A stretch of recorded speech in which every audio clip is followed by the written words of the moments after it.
Hi, welcome to today's video. My name is Paul. So this week I got back to doing some charcoal landscape drawing in the sort of style I would have done maybe 2 years ago. So there's no color. Well, I use some white pastel, if you want to say white is a color, but that's it. It's mainly just charcoal. There's no soft pastel, there's no colored charcoal. I'm going to show you sort of two different ways of doing these landscapes, or two different ways that I sometimes do the landscapes. This first one, I started off by just smudging some charcoal into white paper. So it creates a sort of grey tone on the paper, and that grey tone then is the sort of mid-tone. I can then add more charcoal to create darker values, and I can use a kneadable eraser. And you'll see this is me using a kneadable eraser. You can use that to lift some of the charcoal dust off the paper, and that allows the white paper underneath to show through, which gives you your higher values, your highlights. This is one way of doing these drawings. It's not the only way. Some people will use a toned paper. And if you hunt around on this channel, you'll see me using toned paper with colored charcoal and charcoal plus soft pastel. The disadvantage of using a toned paper is, for example, say a grey toned paper, you can't use a kneadable eraser to bring out the white because there is no white paper to bring out. So in that case, you have to create the highlights using just white pastel or something like that. You'll sometimes see it's called white charcoal, but it's actually white pastel. There's no such thing as white charcoal. I use these Derwent XL blocks, the charcoal blocks, and when you buy a pack of those, it comes with one white pastel, or compressed. They call it charcoal, but it's not charcoal, it's a white pastel. This is the finished drawing. You can see in the foreground where I've used the edge of some of those Derwent blocks to create sort of lines, suggesting sort of vegetation of some kind. It's basically just a matter of putting down charcoal, lifting charcoal off, smudging it around, just moving the charcoal around the paper until you get shapes, sort of abstract shapes that you like, that kind of suggest a landscape.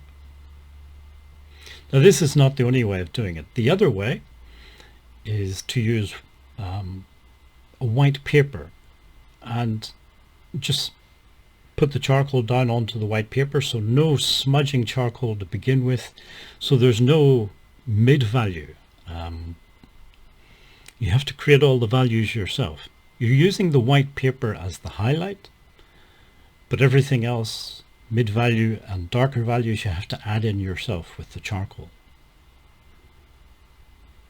And this is an example of that approach. Unfortunately, I forgot to press record on the camera, so I can't show you actually drawing this one. But again, if you hunt around on this channel, especially some of the older videos, you'll see me doing lots and lots of these sort of landscapes. I used to do them a lot. This approach, I like it, but some people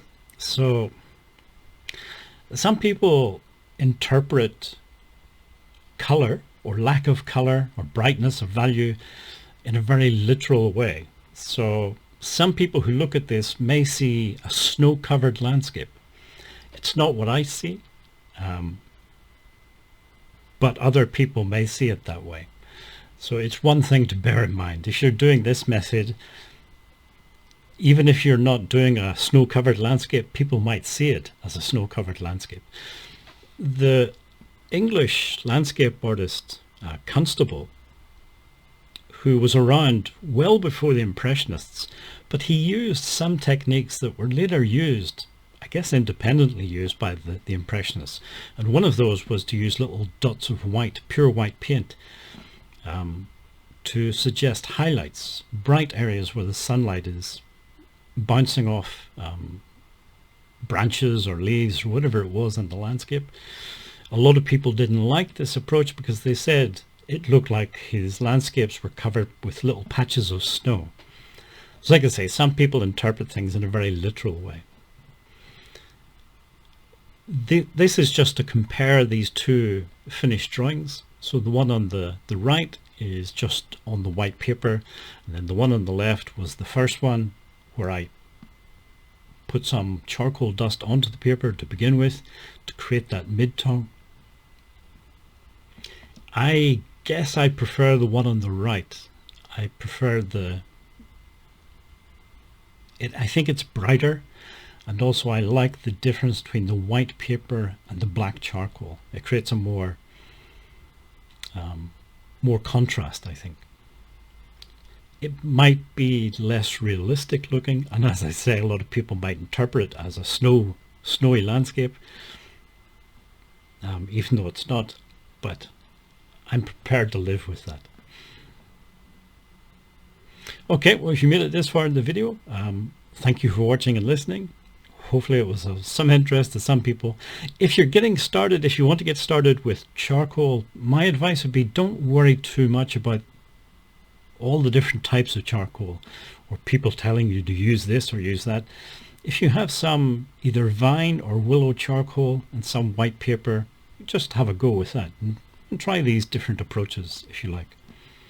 You'll need a kneadable eraser, especially with the first method, and maybe some sort of white pastel, and that's all you need really. As I say, if you made it this far in the video, thank you for watching and listening, and hopefully see you again in next week's video.